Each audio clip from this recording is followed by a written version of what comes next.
Magandang araw sa ating lahat. Tayo ay lubos na nagagalak sapagkat ang pambansang pulisya ay mayroon ng sariling news network sa YouTube, ang Police News Network o PNN. Tayo ay hindi lang gumaganap sa ating mandato at sinumpang tungkulin, kundi tayo rin ay naghatid ng tama, wasto at balanseng balita para sa serbisyong nagkakaisa tungo sa pagkamit at pagpapanatili ng kaayusan at katahimikan sa ating bansa. Panoorin at suportahan ang Police News Network. Ako si Police General Benjamin C. Acorda Jr., ang inyong Chief PNP para sa Police News Network. Alagad ng batas, tagataguyod ng balitang pulis. Maglilingkod sa bawat Pilipino at magbibigay ng tamang impormasyon para sa tahimik at maayos na Pilipinas. Police News Network, alagad ng batas, tagapagtaguyod ng balitang pulis, sandigan ng mamamayan, patnubay ng katotohanan. Live mula sa Campo Crame, maghahatid ng pinakahuling kaganapan at nagbabagang balita. Ito ang PNN Police News Network. At ngayon, ang inyong mga tagapagbalita. Magandang umaga, Pilipinas. Ako ang inyong alagad ng batas, tagataguyod ng balitang pulis, Master Sergeant Vanessa Villanos. Maghahatid ng tamang balita, kwento ng pulis at serbisyo para sa mamamayan. At ito ang PNP News Online, ang pangunahing balita ng Police News Network. Alagad ng batas, tagataguyod ng balitang pulis.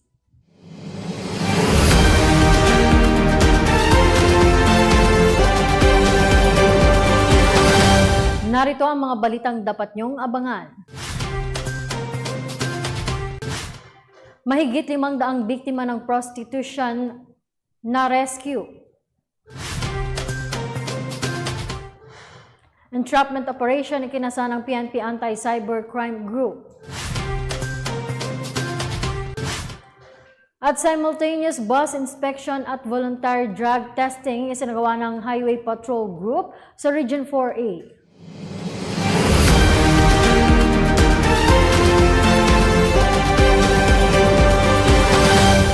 Na-rescue ang mahigit 500 biktima ng prostitution nang salakayin ng mga tauhan ng PNP Women and Children Protection Center ang isang pogo-pugad ng naturang krimen.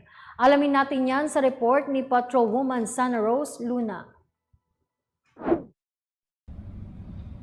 Calabozo ang isa na namang Pogo Scam Hub sa Pasay City sa isinagawang operasyon noong ika-28 ng Oktubre kung saan na-rescue ang halos 600 na posibleng biktima ng forced labor. Ikinasa ang nasabing operasyon sa bisa ng search warrant ng pinagsanib na puwersa ng ahensya ng tagapagpatupad ng batas na binubuo ng Interagency Council Against Trafficking kabilang ang Women and Children Protection Center o WCPC, PNP IMEG, PNP SAF at ng Pasay City Police Station sa pakikipagtulungan ng Department of Social Welfare and Development, Philippine Amusement and Gaming Corporation at ng Presidential Anti-Organized Crime Commission kung saan nilusob nila ang gusali ng smart web technology sa Pasay City at tumambad sa kanila ang samut-saring kagamitan na hinihinalang instrumento sa prostitusyon kasama ang mga listahan ng sexual na serbisyong kanilang iniaalok. Nadiskubre na 7 babae sa kanila ay biktima ng prostitusyon kung saan ang suspect ay agad ring inaresto ng mga operatiba ng PNP WCPC. Samantala, ang PNP WCPC sa pamumuno ni Police Colonel Portia B. Manalad ay patuloy pa ring nag-iimbestiga at nagsasagawa ng victim profiling o pagkuha ng mga detalye sa mga nasabing mga Filipino o foreign nationals na makakatulong sa isinasagawang investigasyon sa 4 na inarestong Chinese nationals na posibleng suspect ng krimen. Huwag magatubiling magsumbong sa tanggapan ng WCPC kaugnay ng ganitong aktibidad at iba pang pang-aabuso gaya ng trafficking in persons at online sexual abuse and exploitation of children na may kaparusahang habang buhay na pagkakabilanggo. At kung may nais kayong isumbong kay Aling Pulis, maaari kayong tumawag o mag-chat sa aming WCPC helpline. Mula rito sa PNP Women and Children Protection Center, ako ang inyong Aling Pulis PNN Correspondent Patrolwoman Sana Rose Luna, alagad ng batas, tagataguyod ng Balitang Pulis. Maraming salamat, Patrolwoman Luna. Isang 18 anyos na lalaki ang kalaboso matapos maaresto ng mga otoridad sa kasong carnapping sa Barangay Mabolo, Cebu City. Yan ang balita ni Patrolman Edmerson Lapitan. Hulog sa kamay ng otoridad ang 18 anyos na lalaki makarang maaresto kasunod ng paghahain ng warrant of arrest ng matauhan ng Police Station 4 ng Cebu City Police Office kamakailan sa J. Luna Avenue, Barangay Mabolo, Cebu City. Kinilala ang naaresto na si John Paul, residente ng nabanggit na barangay. Sa inisyo na warrant of arrest ni Honorable Stephen Ian T. Belacho, Presiding Judge RTC 7th Judicial Region Branch 22 ng Cebu City, naharap ang akusado sa paglabag sa RA 10883 o ang New Anti-Carnapping Act na may rekomendadong piyansa na 300,000 peso. Agad naman na isinailalim sa makaukulang proseso ang akusado habang ipinagbigay alam na sa korte ang pagkakahuli nito. Sa likod ng masidhing paghahanda sa BSKE at UNDAS, ang kapulisan ay patuloy sa pagbibigay katuparan sa lahat ng saklaw ng kanilang tungkulin para sa tiyak na kaayusan at kaligtasan ng mamamayan at maging ng komunidad. Mula dito sa Cebu City Police Office, ako ang Police News Network Correspondent, Patrolman Edmerson Lapitan, alagad ng batas, tagataguyod ng Balitang Pulis. Maraming salamat, Patrolman Lapitan.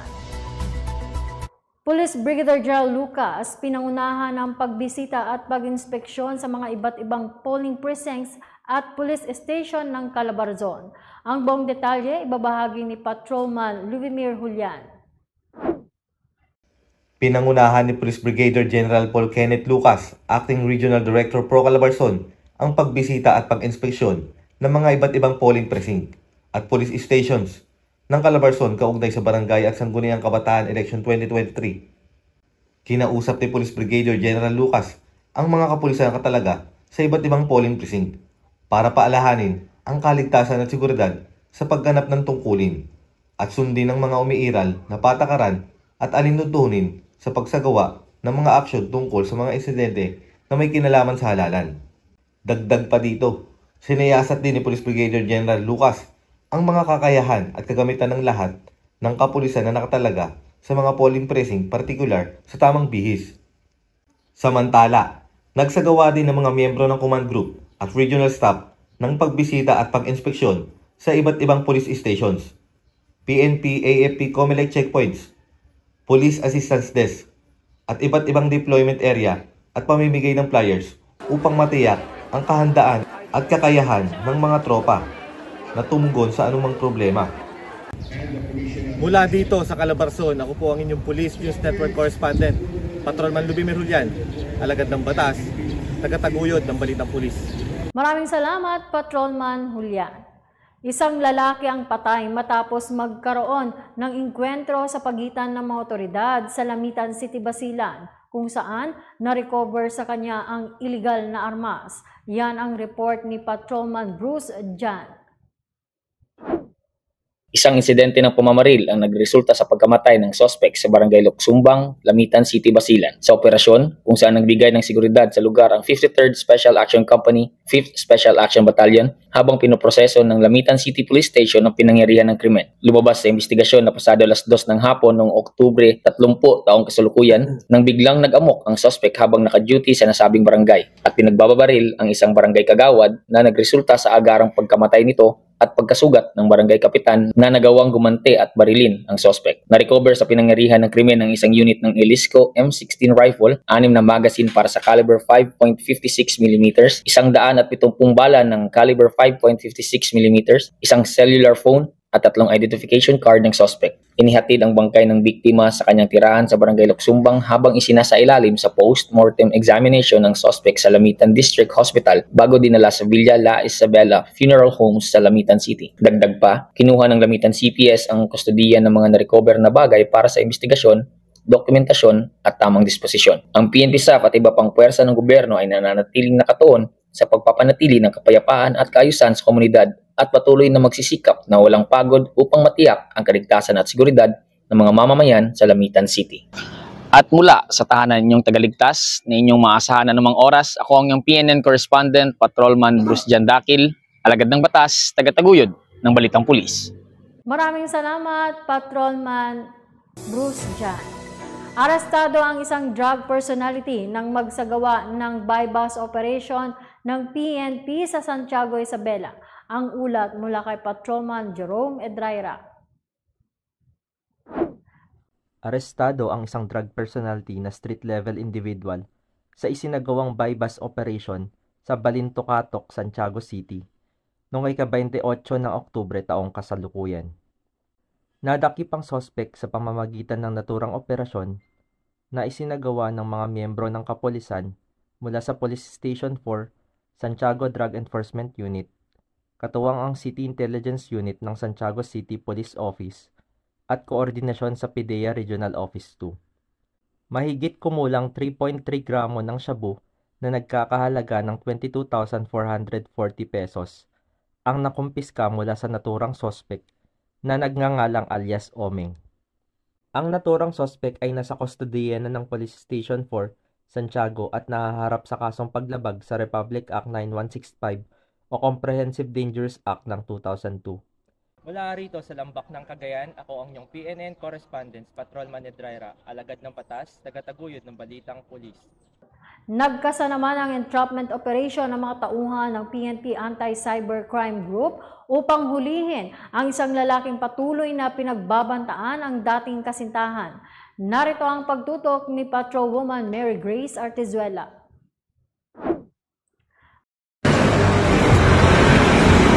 Nitong ika-23 na Oktubre taong kasalukuyan, walang takas ang lalaking ito sa ikinasang entrapment operation ng mga operatiba ng Southern District Anti-Cybercrime Team sa pamumuno ni Police Captain Sylvester C. Leal sa pangangasiwa ni Police Colonel J.D. Guillermo. Kinilala ang suspect na si alias Dexter, 23 taong gulang at residente ng Barangay 117, Pasay City. Ayon sa biktima, tinatakot siya umano ng suspect na dati nitong kasintahan na ikakalat niya sa social media ang kanyang mga masiselang larawan at video kung hindi ito makikipagkita sa kanya. Hanggang ngayon ay hindi pa rin tumitigil ang suspect sa pananakot sa biktima na nagtulak sa kanya na magsumbong sa PNP ACG na agad namang nagsagawa ng entrapment operation para mahuli ang suspect. Nahaharap ngayon ang suspect sa kasong paglabag sa Article 282 Grave Threats, Article 286 Grave Coercion, RA 9995 Anti-Photo and Video Voyeurism Act of 2009, RA 9262 Anti-Violence Against Women and Their Children Act of 2004, all in relation to Section 6 of RA 10175.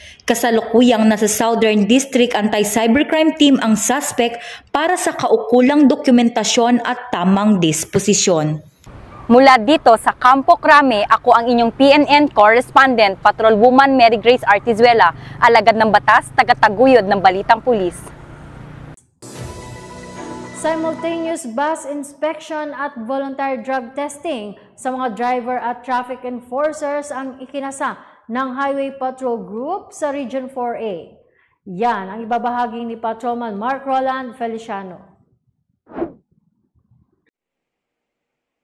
Sa layuning tiyakin ang kaligtasan at maayos na operasyon ng mga bus terminal sa nalalapit na barangay at sangguniang kabataan election at UNDAS 2023, nagsagawa ng sabayang inspeksyon ang mga tauhan ng Highway Patrol Group kasama sa inspeksyon ang voluntary drug testing para sa mga driver at traffic enforcers sa buong Region 4A para siguruhin ang kahandaan ng bawat isa sa darating na eleksyon at UNDAS 2023. Naging bahagi ng aktibidad ang voluntary drug testing para sa mga driver at traffic enforcers. Layunin nito na tiyakin na ang mga taong ito ay malayo sa anumang uri ng pinagbabawal na gamot upang mapanatili ang kaligtasan ng mga pasahero at ng ating mamamayan. Ayon sa mga datos ukol sa road crash incident sa Region 4A sa buong Calabarzon, naitala ang 20,092 na insidente noong taong 2022. Samantalang mula Enero hanggang October 15 2023, nakapagtala tayo ng 36,352 na insidente. Ang patuloy na pagtaas ng mga insidenteng ito ay dahilan ng mga reckless driving na nagsanhi ng 657 na pagkasawi noong 2022. Samantalang itong taong 2023 naman ay nakapagtala na tayo ng 499 na nasawi dahil sa reckless driving. Maraming driver at traffic enforcers ang sumailalim sa drug testing na ito ng may kusang loob bilang kanilang pagsuporta at kampanya laban sa iligal na droga para sa maayos na takbo ng mga transportation services sa ating bansa. Ang layunin ng nasabing aktibidad ay para malaman kung may mga driver na gumagamit ng mga ipinagbabawal na gamot bilang pampagising habang nagtatrabaho. Sa resulta ng mga test, natuklasan na isa sa mga driver sa lalawigan ng Quezon ay naging positibo sa paggamit ng droga. Ito ay agad isinapinal sa pamunuan ng bus company para sa mga hakbang na kinakailangan para sa pangangalaga ng disiplina. Layunin nito na maisagawa ang hangarin ng isang drug-free workplace policy at programa para sa mga lokal na pamahalaan at pribadong sektor. Bilang Guardian of the Highways, ipinaalala rin ng Highway Patrol Group at ng Regional Highway Patrol Unit 4A sa mga operator at driver ng bus na sumunod sa acronym na Blow Bagets. Sa pamamagitan ng pagtutok sa mga aspetong ito, maaasahan natin na mas maiiwasan natin ang mga insidente sa kalsada at magiging mas ligtas para sa lahat ang BSKE at UNDAS 2023. Bilang mamamayan, huwag din nating kalimutan ang mga tungkulin sa kalsada upang mapanatili ang kaayusan at kaligtasan ng lahat. Paalala sa ating mga kababayan na sumunod tayo sa mga alituntunin sa pagbiyahe. Ingatan ang ating mga gamit at magtulungan tayo para sa isang mapayapang halalan at UNDAS 2023.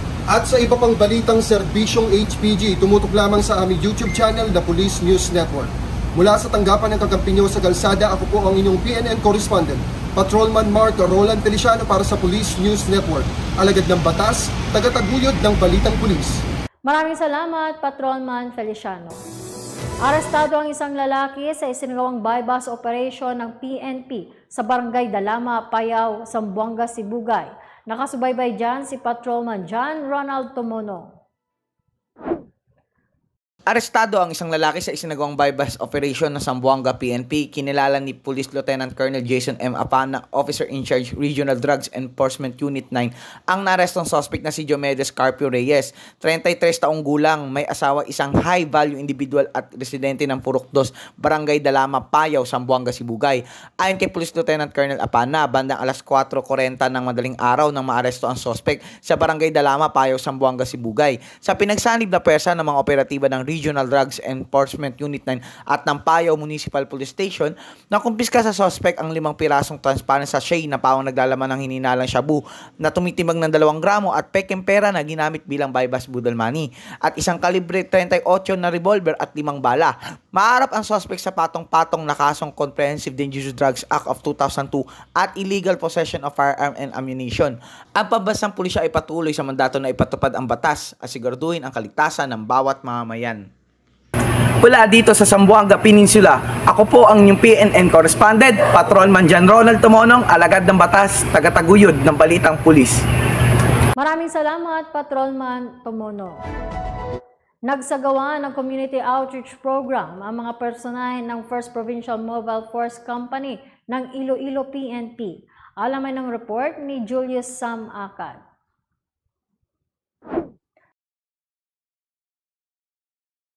Nagdaos ng Community Outreach Program ang First Iloilo Provincial Mobile Force Company sa pamamagitan ng pamimigay ng milk yogurt drink sa mga miyembro ng Jesus is the Lord sa Barangay Namocon, Tigbawa, Iloilo. Sa pamamagitan ng pagbibigay ng mga produktong pangkalusugan tulad ng Mr. Milk Yogurt, nais ng First Iloilo PMFC na magkaroon ng mas pabuting pag-unawa at koneksyon sa mga miyembro ng komunidad. Nagpahayag ng pasasalamat naman ang mga miyembro ng Jesus is the Lord sa tulong at suporta mula sa First Iloilo PMFC. Ipinahayag nila ang kanilang kasiyahan sa natatanggap ng mga produktong pangkalusugan na nagpapakita ng malasakit ng PNP sa kalusugan at kapakanan. Magpapatuloy ang kapulisan sa mga proyektong tulad nito upang mapanatili ang magandang ugnayan at kooperasyon sa pagitan ng PNP at komunidad sa bayan ng Iloilo. Mula dito sa Police Regional Office 6, ako po ang inyong Police News Network Correspondent, Patrolman Julius Sam Akad, alagad ng batas, tagataguyod ng balitang pulis. Maraming salamat, Patrolman Akad. Bagong himpilan ng Isidro Police Station ang matagumpay na pinasinayaan ng Isabela PNP. Patrolman Raymart Paul Almondia sa report.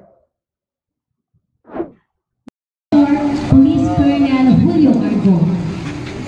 Tuluyan ng binasbasan at pinasinayaan ang bagong himpilan ng San Isidro PNP sa ilalim ng pamumuno ni Police Major Grandior M. Tangonan na ginanap sa Barangay Gomez, San Isidro, Isabela.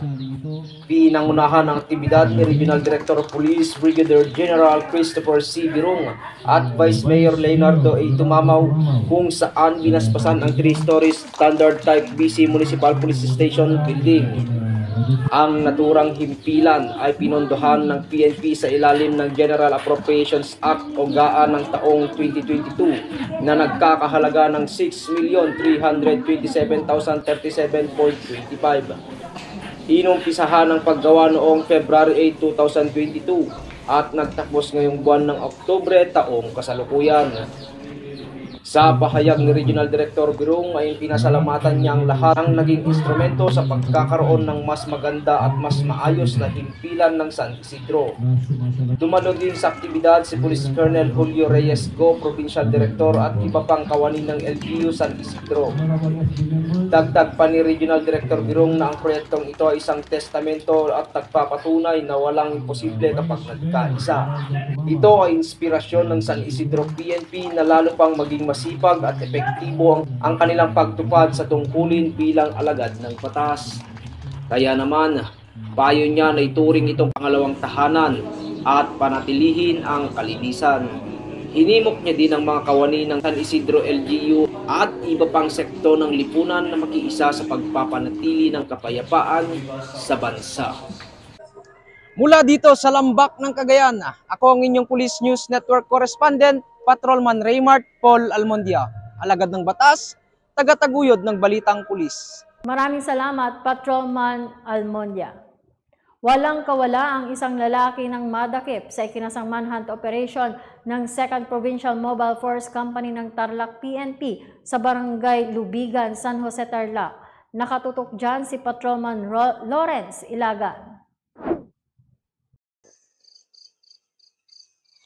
Arestado ang isang 62 anyos na lalaki matapos ikasahan ng 2nd PMFC Tarlac PPO ang manhunt operation sa Barangay Lubigan, San Jose, Tarlac.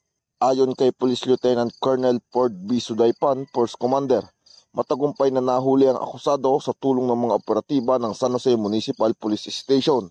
Siya ay naaresto ng pulisya sa bisa ng warrant of arrest na inisyu ni Honorable Celica L. Tamayo de Vera, Presiding Judge Municipal Trial Court 3rd Judicial Region ng Tarlac para sa kanyang kasong grave coercion na may 36,000 na inirekomendang piyansa. Ang akusado ay kasalukuyang nasa kustudiya ng San Jose Municipal Police Station para sa wastong dokumentasyon at tamang disposisyon. Mula dito sa gitnang Luzon, ako ang inyong PNN Correspondent, Patrolman John Lawrence B. Ilagan, alagad ng batas, tagataguyod ng balitang pulis. Maraming salamat, Patrolman Ilagan. Mahigit 200,000 halaga ng shabu ang nasabat mula sa 2 high-value individual sa ikinasang buy-bust operation ng Santa PNP. Ang ulat mula kay Patrolwoman Rose Ann Dalmita. Arestado ang 2 tulak ng ilegal na droga na parehong kabilang sa high-value individual matapos makuhaan ng mahigit 200,000 halaga ng shabu sa isinagawang buy-bust operation ng otoridad sa Purok Seaside Bangkal, Barangay Talomo Proper, Davao City, Oktubre taong kasalukuyan. Kinilala ang mga naarestong suspect na sina alias Bay at alias Joe na kapwa residente ng Barangay Talomo Proper, Davao City. Batay sa ulat, dakong 2:00 ng madaling araw ng ikasaang Anti-Illegal Drug Entrapment Operation sa pangunguna ng Santa Ana Police Station katuwang ang City Drug Enforcement Unit, kung saan isang undercover agent ang nagawang makipagtransaksyon sa mga suspect at nang tanggapin nila ang marked money at budol money mula sa police pusher buyer kapalit ng isang plastic sachet ng hinihinalang shabu, ay agad silang hinuli ng mga operatiba. Nakumpiska sa 2 suspect ang 2 piraso ng transparent plastic sachet na naglalaman ang hinihinalang shabu na may kabuang timbang na 30 gramo na nagkakahalaga ng mahigit 200,000 piso, marked money, budol money at iba pang non-drug item. Maharap ang mga suspect sa kasong paglabag sa Republic Act 9165 o Comprehensive Dangerous Drugs Act of 2002. Mula dito sa Davao City, akong inyong Police News Network Correspondent Patrolwoman Delmita, alagad ng batas, tagataguyod ng Balitang Pulis. Maraming salamat, Patrolman Delmita. Nakiisa sa isinagawang bloodletting activity ang mga tauhan ng PNP Maritime Group sa Barangay Kalumpang, General Santos City. Magbabalita dyan si Patrolman Charny Mandia. Nakiisa ang mga tauhan ng PNP Maritime Group sa isinagawang bloodletting activity ng Philippine Red Cross sa Health Center, Barangay Kalumpang, General Santos City. Pinangunahan ng Philippine Red Cross ang aktibidad na dinaluhan naman ni Police Captain Marcelino Antonio A. Nalus, Station Chief ng Regional Maritime Unit 12 kasama ang mga tauhan nito. Ayon kay Police Captain Nalus, naging matagumpay ang naturang aktibidad na nilahukan ng nasa mahigit 30 na miyembro ng kapulisan mula sa PNP Maritime Group. Ang nasabing aktibidad ay naglalayong makatulong upang matiyak na ang mga stock ng dugo ay nananatiling sapat para sa mamamayan ng General Santos. Isang patunay na ang PNP ay handang tumulong at maglingkod sa ating mga kababayan sa pamamagitan ng pag-alay ng kanilang dugo upang mabigyan ng pag-asa at dugtungan ang buhay ng mga kababayan natin na nangangailangan. Mula dito sa General Santos City, ako ang inyong Police News Network Correspondent, Patrolman Mandia, alagad ng batas, tagataguyod ng Balitang Pulis.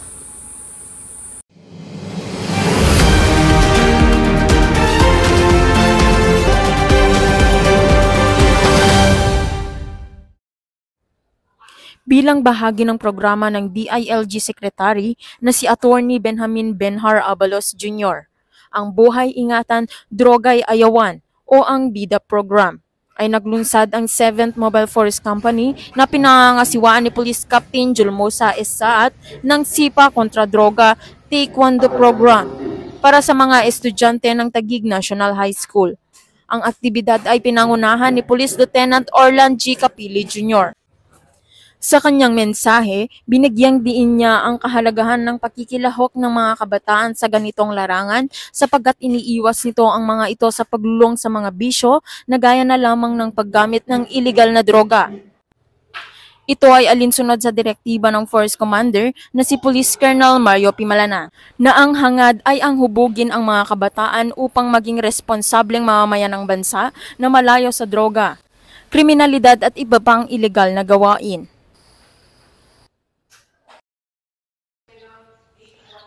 Ayan po, good morning po. Once again, I'm Nicole Herrera from a grade 12 student of Taguig National High School. Today po, meron pong naganap na seminar program about po sa SIPA kontra droga, BIDA, Buhay Ingatan, Drogay Ayawan. It's a good opportunity po lalo na dito sa aming school na matutunan po namin yung mga basic skills po sa Taekwondo, especially po hindi lang po sa lalaki kundi po sa aming mga babae. But magagamit po namin ito kapag nangangailangan po kami yung sabihin po natin sa self-defense po. Mula rito sa Regional Mobile Force Battalion and CRPO, ako po ang inyong Police News Network Correspondent, Patrolwoman Evelyn T. Lumabi, alagad ng batas, tagataguyod ng Balitang Pulis.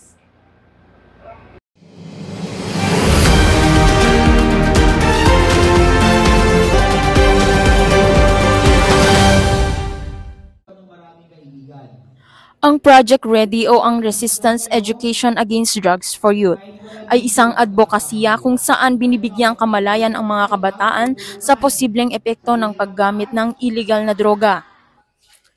Ito ay muling inilunsad ng mga tropa mula sa 8th Mobile Force Company na pinangunahan ni Police Lieutenant Raniel Ford C. Salipsip at sa ilalim ng pangangasiwa ni Police Captain Edwin Langbisan, kung saan tinalakay rito ang hakbangin sa pag-iwas ng mga insidente na may kaugnayan sa droga.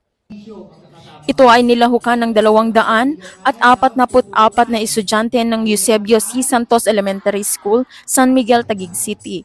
Ang naturang aktibidad ay napagtagumpayan dahil na rin sa buong suporta ng school principal nito na si Miss Marife R. Castillo. Patuloy na ipapamalas ng mga kapulisan ng ganitong programa para sa kaligtasan at magandang kinabukasan ng mga kabataan. Mula rito sa Regional Mobile Force Battalion and CRPO, sa pamumuno ni Police Colonel Mario P. Malana, ako po ang inyong Police News Network Correspondent, Patrolwoman Evelyn T. Lumabi, alagad ng batas, tagataguyod ng Balitang Pulis.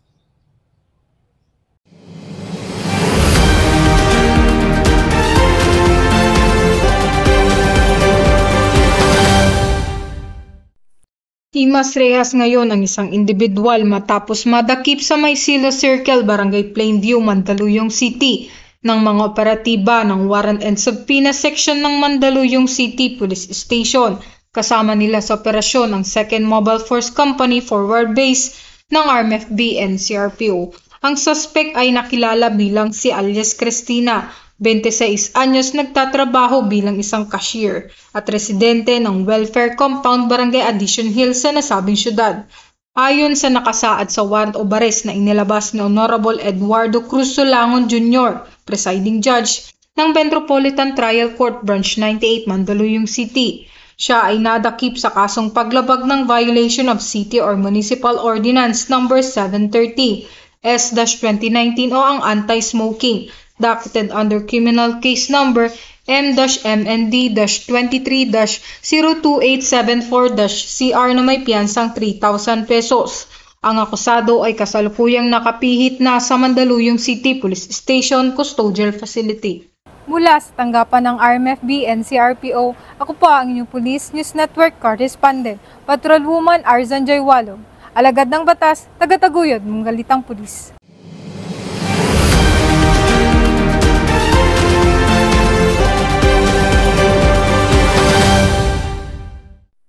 Walang takas ang isang most wanted person matapos maaresto sa operasyon ng Laloma Police Station kasama ang 5th Mobile Force Company ng RMFB and CRPO.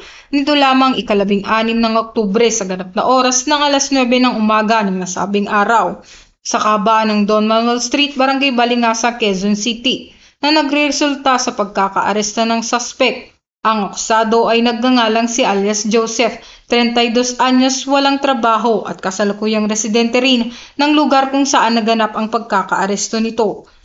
Siya ay nadakip sa kasong paglabag ng Article 266 ng Revised Penal Code o ang kasong slight physical injuries under criminal case number M-QZN-23-06688-CR dated September 14, 2023 na may piyansang halaga ng 3,000 pesos.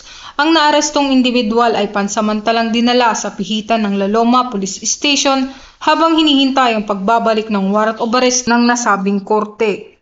Mula sa tanggapan ng RMFB and CRPO, ako po ang inyong Police News Network Correspondent, Patrolwoman Arzan Joy Walong, alagad ng batas, tagataguyod ng Balitang Pulis. Maraming salamat, Patrolwoman Walong. At yan ang mga balitang nakalap ng ating PNN correspondents mula Luzon, Visayas at Mindanao. Sa ngalan ng 228,000 strong members ng Philippine National Police sa pangunguna ni Chief PNP General Benjamin Casuga Acorde Jr., kami ay maglilingkod sa bawat Pilipino at magbibigay ng tama at balanseng balita para sa serbisyong nagkakaisa. Mula rito sa tanggapan ng tagapag-ugnay ng pambansang pulisya, kami ang inyong alagad ng batas, tagataguyod ng Balitang Pulis, Master Sergeant Vanessa Villanos. Maghahatid ng tamang balita, kwento ng pulis at serbisyo para sa mamamayan at ito ang PNP News Online, ang pangunahing balita ng Police News Network.